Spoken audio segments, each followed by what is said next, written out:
Hi, Mathis. How are you? Hey, Julian, I'm wunderbar. Thank you. How are you? It's good. I'm well, thanks. Thanks for joining me. So, I do monthly podcasts, and this will be our first. This will be my first video podcast on different areas of stroke recovery to help stroke survivors get insight into different levels and areas of stroke recovery to help them on their stroke recovery journey. And one of the main things I work with is to help stroke survivors maintain a good level of mental health to help them continue on through their recovery journey. And Mm. I'll give you a bit of an introduction here. As a child, I remember many years ago, you you were a teacher. I was a child and I saw this man, a teacher, Mathis, actually running up a long hill at the Steiner school he was teaching at and that I was attending. I thought to myself at that young age, who is this man? How does he have so much energy? Why is he running? Perhaps he forgot to get the paper he was running up the hill to get when he arrived. um, but since this day, I realized that you, Mathis, you have a very interesting and high level zest of life, if you will. It's quite unique, and that you pursue your own unique courses that you alone are interested in. And one day, unexpectedly, we met. We met at this woman's counselling institute, who we both knew individually. I knew I recognized him, but it took me a while to realize who you were. And it was you that helped me as well as help many other people through the course with your humor. Like, it's a very emotional journey to learn how to be a counselor and to learn about yourself on such deep levels. And it was your very unique humor that helped us all through this emotional period of our life completing this course. But I was wondering, Mathis, if you could share with us why you decided to change your career, because you were once a teacher and then an arborist and then now a counselor. Why you decided to change your career path from being a teacher now to being a counselor? Um, the last three and a half years of my teaching years, I worked as a learning specialist, working with children on brain integration, coordination work. I might send them off to specialists to address whatever issues they had in emotionally, to address it via helping the body to be more centered and more healed. And working with children, I always felt I would love to work with the parents as well, so that I can work with the whole family.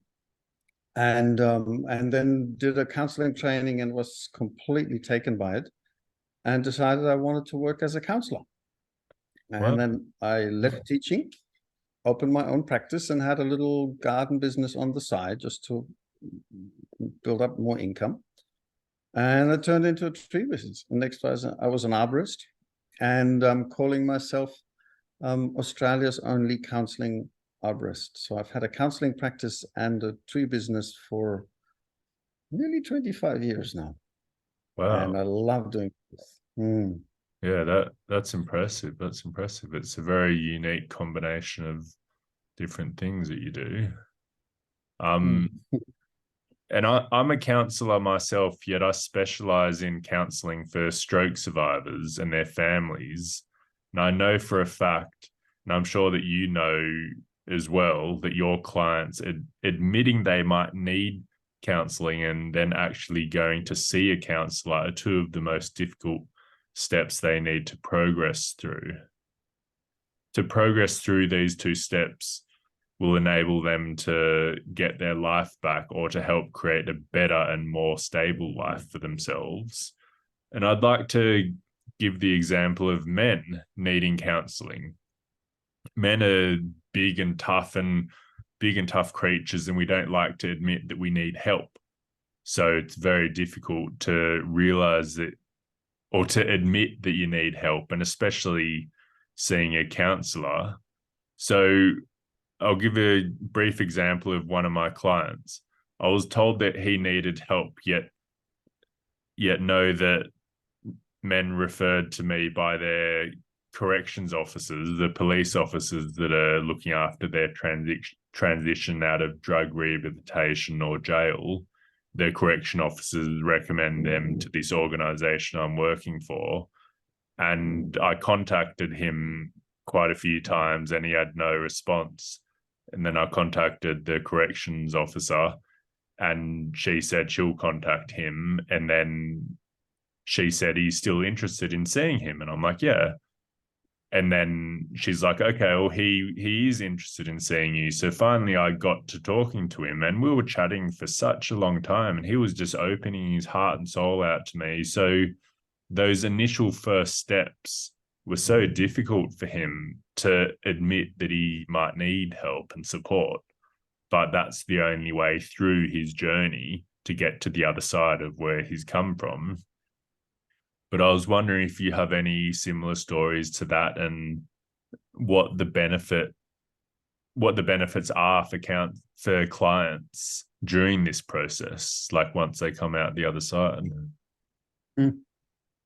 Yes, it's really interesting because if we anywhere in life where we want to be successful, we have a tendency to go and see somebody and ask for help. So if I want to be a significant tennis player, I will spend every cent that I earn and own that I can spare on tennis coaching. Yeah. If I want to be a really successful business person, I will spend thousands and the bigger businesses, hundreds of thousands of money to get help, to get better. And somehow even in today's society, we haven't realized that if I want a successful life, then I also need some coaching or counseling. Yeah. And for us still, it seems like a failure not to have a successful life. Yeah. Yet when you're in tennis, when you're not going so good, you just get more coaching and you do more exercise. And you wouldn't not do that. So it's like this pursuit of a life that is really yummy, that is interesting, that is juicy, that is challenging, but a big journey in itself. That's still only sort of slowly sort of coming home to people, that you really, if you want to get somewhere in life and have a really good life, you have to have counseling and coaching. Yeah. It's it's as if we just like bypassing the difficult things and just to get the sweet stuff straight away. But but it does take practice. Yeah. But I think in 20, 30, 40 years, everyone will have counseling. They might not call it counseling anymore. But if my business is losing money, I'm not going to talk to anyone, and I'm not going to admit that I'm losing money. Right? I run to somebody that knows more than I do and go, please help me fix this thing. Yeah. And then you turn it around.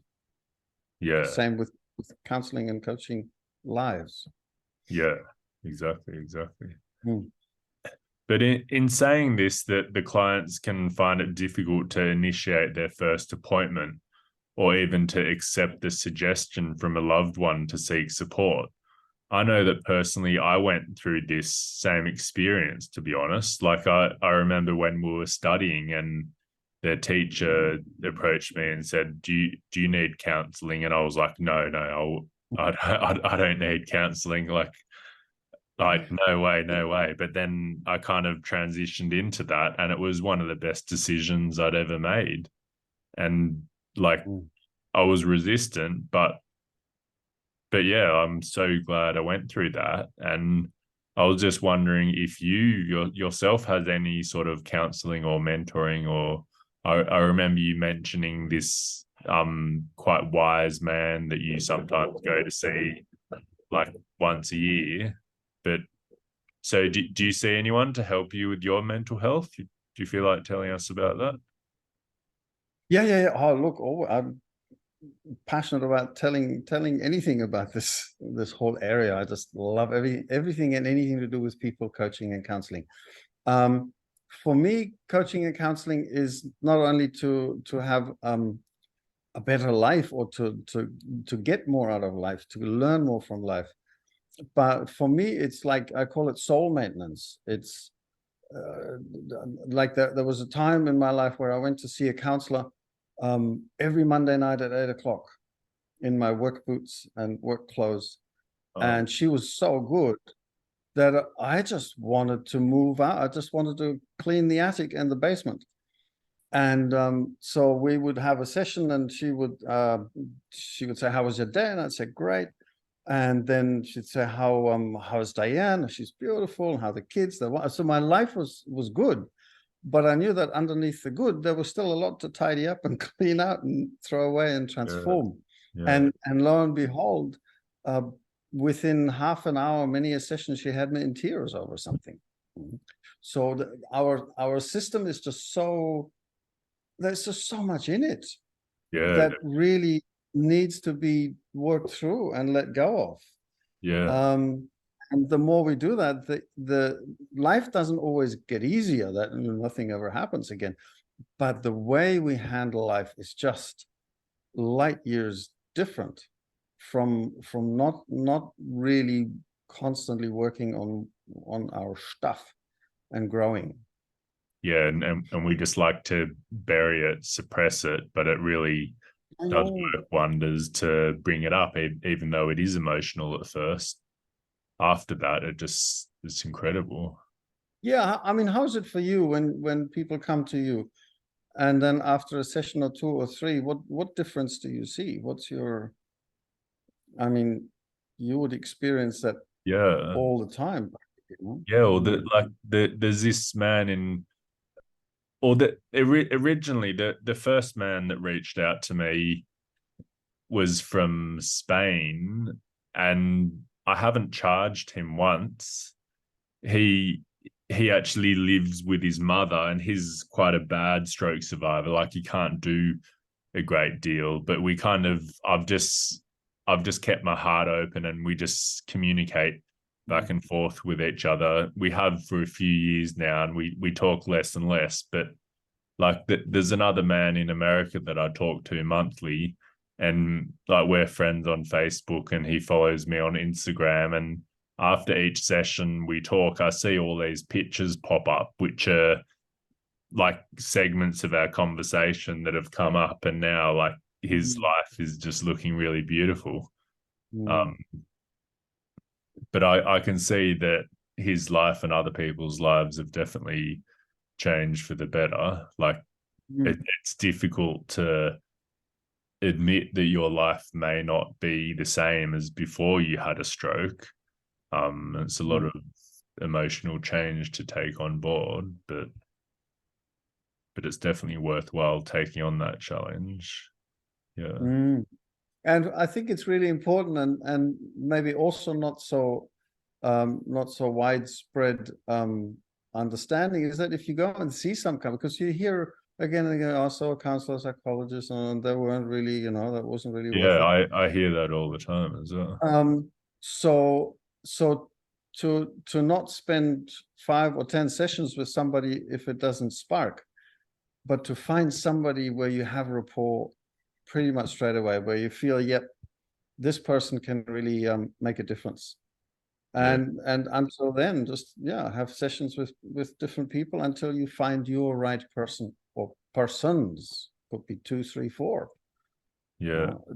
Again, sports people, business people, they don't have one seminar or 1 hour once a week or once a year. They just, the more hungry they are for a good business, the more they do. Yeah, exactly. And the more hungry we are for a good life, the more we might want to go out and do courses and read more and seek support. And there was actually this boy that I met the other day.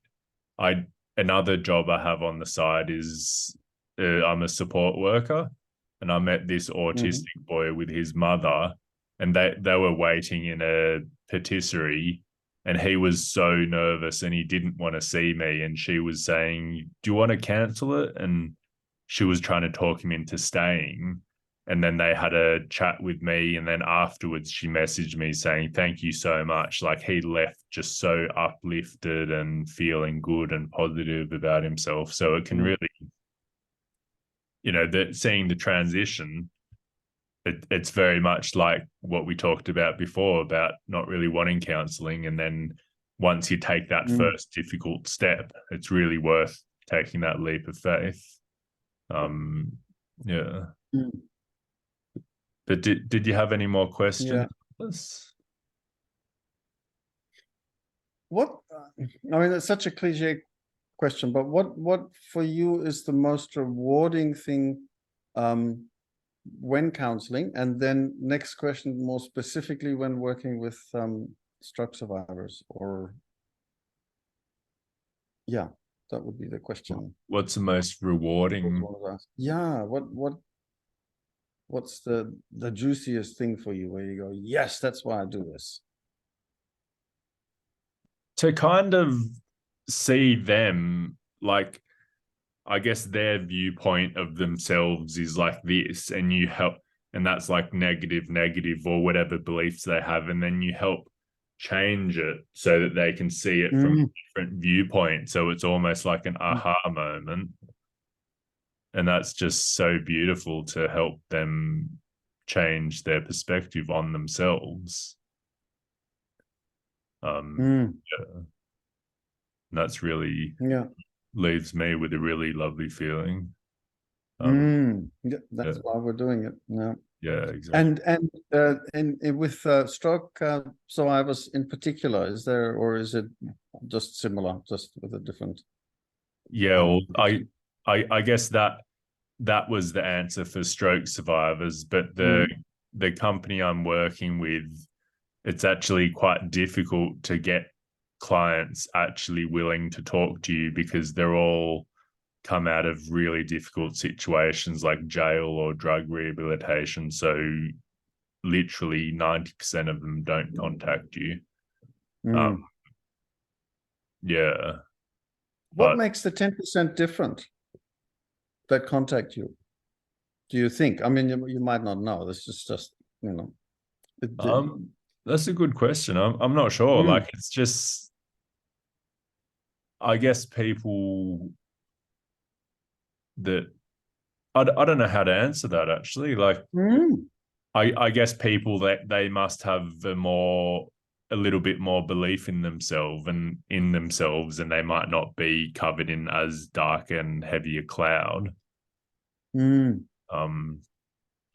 and it can be quite difficult for people, and we have this rule about if they don't contact us after 3 contacts, then we have to refer them on to someone else. So it's a very kind of repetitive sort of thing, but I'm just doing it for some more experience. Yeah. Yeah. And what do you think is the most important thing that a stroke survivor can do while working with you? What, say, like a task, a tasking or a way of thinking, or what do you give them homework every now and then? Or homework is such a bad word. Tasks. Yeah, well, it's like, I guess after our sessions, we just kind of conclude it, and I give them tasks to focus on. And then I've also got a few digital products that are available on my website. Like there's one they can get their hands on for free, which is called the 5 top tips of your stroke recovery journey. And then there's another more advanced one called the 10 top tips, like to improve your mindset. And then there's another more advanced one, which is called your stroke recovery toolkit. So all of these like work together. Yeah. And then there's also the book that I've written as well. But yeah, so sorry, what were you gonna? What's what's the for you the number one action or thought processes that a stroke survivor can enter into that would predict the best success in working with anything really in that area? What's the what? I guess like inner belief and trust and faith. Like, we have this very powerful ego or negative mind that really controls us, and we believe it because it's so almighty and powerful. But just like I say time and time again, that it's actually simpler than you think. Like, you just have to have faith and trust and belief in yourself. And it's like taking that first step. It's like taking the first step into trust and faith and belief.